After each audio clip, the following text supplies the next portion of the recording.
Welcome once again to TANOE TV. I'm still your host, Ebenezer Suma, and now we are with Regina Agyare, the CEO of Soronko Solutions. Welcome, Regina, to TANOE TV. Thank you. Okay, Regina, we've read a lot about you. We know Soronko here and there. What are you doing? Who is Regina Agyare? Okay, so I'm a social entrepreneur. I'm passionate about technology. I'm passionate about children, and I'm passionate about using technology to bring social change. So that's why I started Soronko Solutions. Soronko Solutions is a social enterprise. We have a for-profit and a non-for-profit. So with a for-profit, we build software for small and medium-scale enterprises to help them grow their business. And then with the non-for-profits, there are 3 projects that we run. The first one is called Growing STEMs, Growing Science, Technology, Engineering and Math Skills. We want to cultivate critical thinking, problem solving, and using science and technology to fix problems because, we import a lot. We have energy crisis, but we have the sun, but we can't even do like solar cells, so we're not using science and technology practically. That's because we're not being taught to use this in a practical way. From that, we created Tech Needs Girls because I'm a female developer and we wanted to bridge the gap. And Tech Needs Girls, we want the female perspective in creating technology. So we want to see more girls who are able to not just consume technology or use it, but also be part of creating it. And finally, we're building an application for deaf children. So we took our program to the deaf community and we realized that it's a huge problem that has been ignored because people don't know how to deal with deaf children. So we're building an application that converts text and voice into sign language. Wow. Okay, so where did you start from Soronko Solutions? You just started from the scratch after you completed school. And even where did you attend school? Okay, so I went to secondary school. I went to Holy Child, and then I studied science. And from there, I went to Agyare University. I studied computer science in Agyare University. I worked in a software company. That was my first job. I was actually working in the company while I was in school. From the software company, I moved to a bank. I worked in Zenith Bank for I think it was a year, and then I worked at Fidelity Bank for 4 years before I decided to start Soronko. Working at Fidelity Bank, I guess you have money. You get some money from there. You are assured of your salary. So then, why will you stop Fidelity and start with Soronko Solutions, where you are not promised of getting money every month? It was a very difficult decision. In the bank, like you said, you're guaranteed your salary on the 24th of every month, whether you work or you don't work. And the world of entrepreneurship is it's like a roller coaster ride. But I'd reached the point where I felt that I had identified a problem and I had a solution. Normally for especially females, we're not taught to sort of take charge or, set out our own businesses. You are taught to find a good job and then marry, So for me, it was like a big decision, and I just decided to do it because I thought it was time. So, Regina, where did you start Soronko Solution? Where? I started March 2012. After deciding to quit the bank, I thought, and I started from the house. I feel like most entrepreneurs think that you have to have everything in place, like you have to have enough capital to get an office. No, you start with an idea and then you grow it. So I started essentially with a table, a laptop in my house, and then I've grown it to where I am now.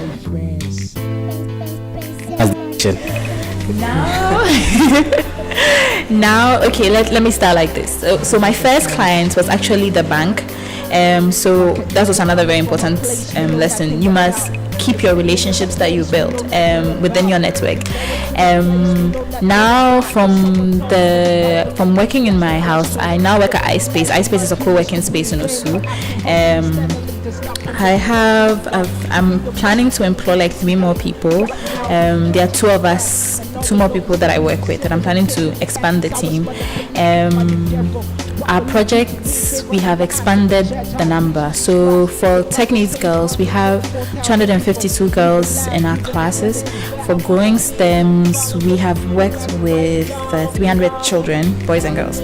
And this year, we're planning to do 1,500 girls and 3,000 children. And I can now boast of a portfolio of like more than 15 companies that I work with on the SME side. So I think I have grown. I'm still not there yet, but I've grown from starting off in my room to where I am now. So you are still not there yet, and you mean you want to get somewhere. Where do you want to get to? I'm hoping that in the next 2 to 5 years, when you talk about technology for SMEs, you will talk about Soronko solutions. It will go hand in hand. I'm hoping to set up branches not just around Ghana but around West Africa, because I'm targeting, and actually the sub-Saharan Africa, that's my big target. I'm hoping that with our social project, we would have made so much impact that our program would be carried by the government. Our curricula that we're developing will be used in all the public schools. I'm hoping that we would now be able to do more collaborations with countries in Africa. That's my first target, and around the world. So every corner that you turn, that you see any up and coming SME that's really doing well, it would be Soronko. That's the backbone in terms of technology. Okay, so Regina, we are doing big. So I don't know whether, like, it looks like the road is somewhat smooth. If that's what I'm imagining. So how is the road? The road, gosh. People ask me, like, okay, so now it seems like you're saying, like, everything is fine. You know, entrepreneurship is so scary because every day you have to sort of will yourself to continue, because you never know what's going to happen. I've had 1,001 challenges, and I'm still having challenges now that I have to overcome. Sometimes, you lose some clients that you thought you were going to have a wonderful relationship with. You lose some contracts that you were hoping to get. You try and work in some communities and you get a lot of resistance from the community members. I even remember I tried to reach out to the government with some of the work that we're doing, and it wasn't a positive response. So you will meet hurdles and roadblocks constantly. But the difference is that it's not like how you keep going on the smooth road, but how you overcome those challenges. So I would be lying if I said, entrepreneurship is a breeze, just, quit your job, and, you have to be ready for it. Mentally, you have to be ready for it, because it's like every time you meet a challenge and you have to figure out, how am I going to go around it? And you have to keep going. And I feel like you have to make sure that your books are in order. That's very important. How you run the business side. No matter how brilliant an idea is, if you don't have a good business plan, you don't have a good business strategy, you're not going to. So you have to have all those things. Yeah. Okay, so without good plan, without good strategy, you're not going to be successful. That's what Regina is saying. Wait, so Regina, I don't know whether you received some recommendation or any awards so far from your work. Do you mind telling us some of the things you received? First one was my story was published on Sheryl Sandberg's Leaning. So Sheryl Sandberg has written this book about how women are supposed to, aspire for more in their careers and stand up more. So my story was published on her blog. That's the first thing that happened. And now the good news is they're going to actually publish it in her book. She's writing a second book, and my story is going to be in that book, which I am so excited about. I am a global shaper from the World Economic Forum. I am an Aspen Institute New Voices Fellow. I just recently was awarded Tigo Reach for Change, so I won $75,000 to help for 3 years to help with the work that I'm doing. I just recently got into a new fellowship. It's called Vital Voices. It's a fellowship with 100 women entrepreneurs that are doing wonderful things. I'm pretty excited about that. And let me see, is there something else that I am a good fellow? Sorry, I have to remember. I am a good fellow, and that's also another fellowship. And I was a finalist for the African Digital Woman of the Year, and also nominated for a Guba Award for social entrepreneurship. Regina, you are doing amazing stuff. I can personally testify to that. So what really edges you on? What really moves you to do what you do now? Well, first, I'm motivated by my belief in bringing change to the country that I live in. When I finished SS, my mother wanted me to go to America and go to university there. And I never wanted to leave the country because I believed so strongly that the brightest and the best minds have to stay and fix the country. I know, like, people say all hope is gone and all that. I believe that the young people, because Africa has such a vibrant, youthful population, we can fix the country. And I believe that we have to start and lead by example.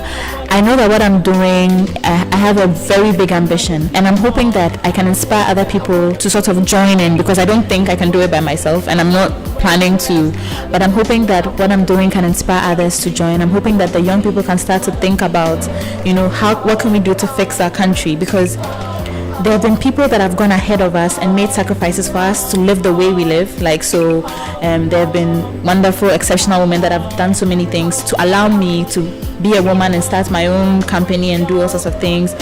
And wonderful people that have allowed Africans to be able to do so many things. So I feel like we have to leave a legacy for the next generation. And we can't do that just by sitting around thinking it's somebody else's, problem. I think we should be concerned enough and we should sort of take the charge. So that's what motivates me. I'm motivated by my desire to see change and growth in my lifetime and to build a legacy for the next generation. Okay, so you want to leave a legacy for the next generation. Can you please tell us the legacy you want to leave? I want young Ghanaians and Africans to be change leaders. I want them to be able to look around, identify the problems, and have the skills to be able to solve it. So I want people to stop having the mindset that, okay, it's always going to be somebody's problem, or for the world to stop seeing Africa as a place where we are just sort of begging for aid or just begging for assistance or like a lost continent. I want us to be spearheading technological innovation, spearheading all the great inventions. So I want us to change like the single story of Africa. When you think about Africa, most people think about famine, war, disease. I want that to stop and to change. I feel like we've been blessed with a lot of natural resources for a reason. I feel like we are supposed to be leaders, and we just haven't sort of mobilized ourselves. So that's the legacy that I'm hoping to leave. That young people will start to act simply, just to do something. So Regina, what's your $1 million advice to the youth out there? It's very simple. Just do something. Okay, so just do something from Regina Agyare. This is another edition of TANOE TV, and I'm your host, Ebenezer Suman. Let's catch up next time on TANOE TV. Thank you.